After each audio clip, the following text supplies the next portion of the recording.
पूरा जिंदगी बेकार है, पूरा जिंदगी है बेकार है साला के। पूरा हर जगह चोरी छिनैती मारा पीटी, पूरा जिंदगी बेकार है। कैसे गरीब आदमी रही हमके ये ना समझ में आवत है।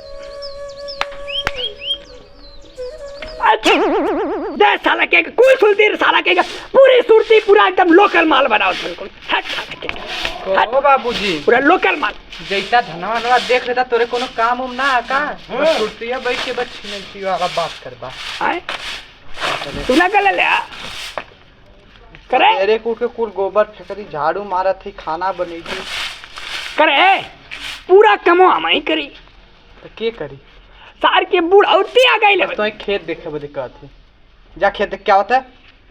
हट लठिया भर दे ला जा खेत पनिया चालू कैले रहले ना। हां चालू है पूरा धान भर दिए पूरा चाप के राजा पूरा चाउर खाए के ना रे ना। हां ला पहन के जा चप्पल खाली पूरा चाउर खाए के ना। हां धान देख के आवा पानी जा किना बढ़िया देख के आया।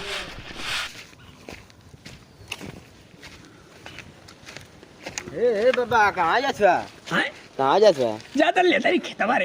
अच्छा धान तो आज बढ़िया भेल है दा। हां देखली है हां गाँव हुआ खूब बढ़िया एकदम एदा चावल। धान पूरा चाप के बोले ना रे पूरा खून पसीना लगा के बोले। सुने में आला खूब बढ़िया तो और धान एदा भेल है। धनवा से पूरा गांव में एकदम चर्चा आ गई धान एकदम सही कहते रे चुन्नी बाबा का धान एकदम मार एकदम। हां सही कहते सही कहते। और भैया चल ठीक है ना ठीक है जा। सारा पेट्रोल हमारे धान के नजरिया दिलस। अगर हमार धान छुड़ाए के अगर मरचा मतिन भया तो के पेट्रोल मार भाई चाय चिमारे पिछवा से खून फेंक लगवा सार के लेकिन हमार धान बहुत बढ़िया भला रे। पूरी गांव कहते कि बाबा तार धान ने पूरा पूरा हीरो मतिन रजनीकांत मतिन पूरा बैला।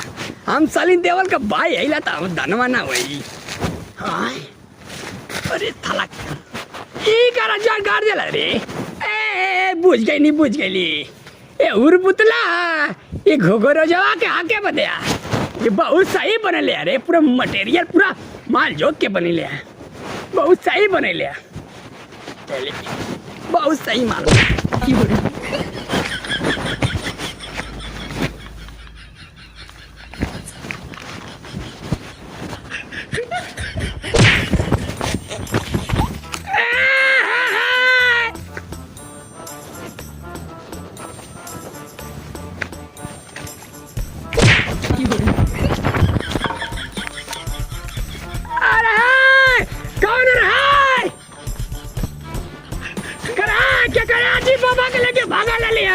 केकर माई मरत आइन केकर माई के आई लव यू बोल रहले हमका कुल ढेला से मारत बा कर हां भैया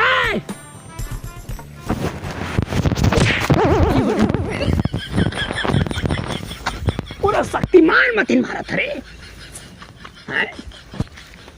कमांडर हाय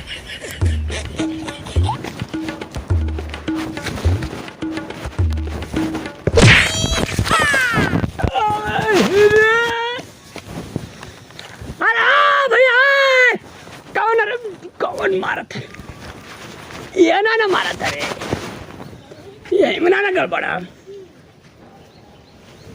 हाँ ये ना रे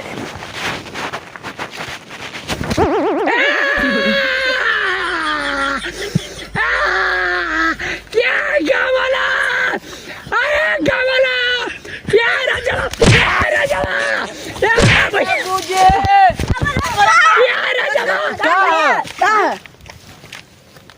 मारा था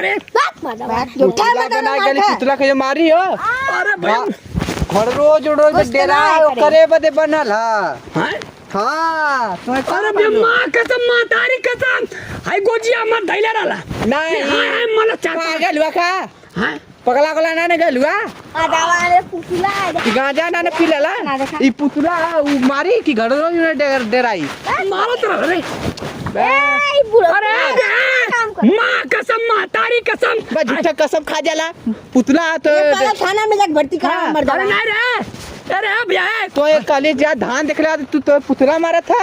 अरे लठिया धाई के 4-5 बड़ा का मल्ला थाली आली मारत रह रे लेकिन हां कहां मारा था तो देखा था हवा गलत फहमी नहीं लाने वाले रे तोर गलत फहमी रहल है ए ए चले चल जाते हैं बैठ आवाज से आ रहा था लेकिन मारे तो ना रे ना मारता जा देख के बा हम जाती घरे हां न पुतला मारत है करे बिया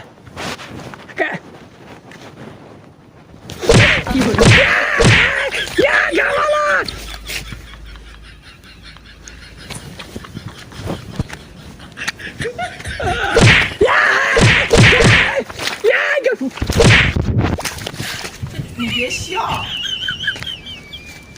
रजवा जोराय का हो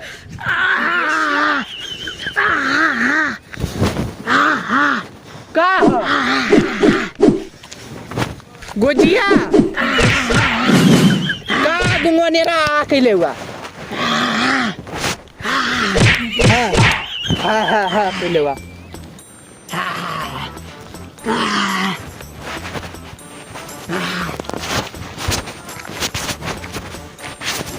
ना कुछ बाबूजी देखा हम जाती घरे बता देती हाँ बा झूठ मुझे के रात को लगा था क्या अब मत बोला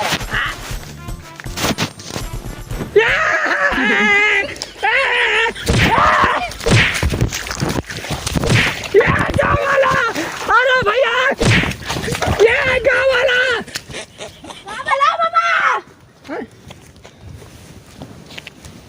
पूरा जिंदा हो गया पूरा पड़ान आ गया पूरा दौड़ा दौड़ा के मारे लगा हमार रेप कर देला सा देखा देखा हमार रेप कैले से इज्जत खान पूरा मारे लगला पूरा हमके गांव में दौड़ा के मरला से ये माँ कसम मातारी कसम दौड़ा के मारा था गौदा के मारा था दौड़ा के तो ना मारी अरे माँ कसम मातारी कसम भी हम दिमाग खराब पहले बा मरला सर है हम जाते मतलब काम करतली पानी भरावतली हम धनवा में तोर धान नहीं खहुआ त यही बता तू पगला आई तू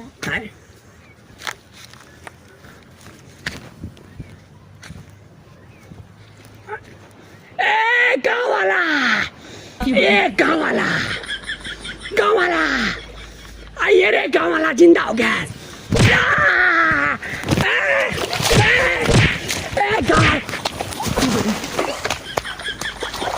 ये गाँव वाला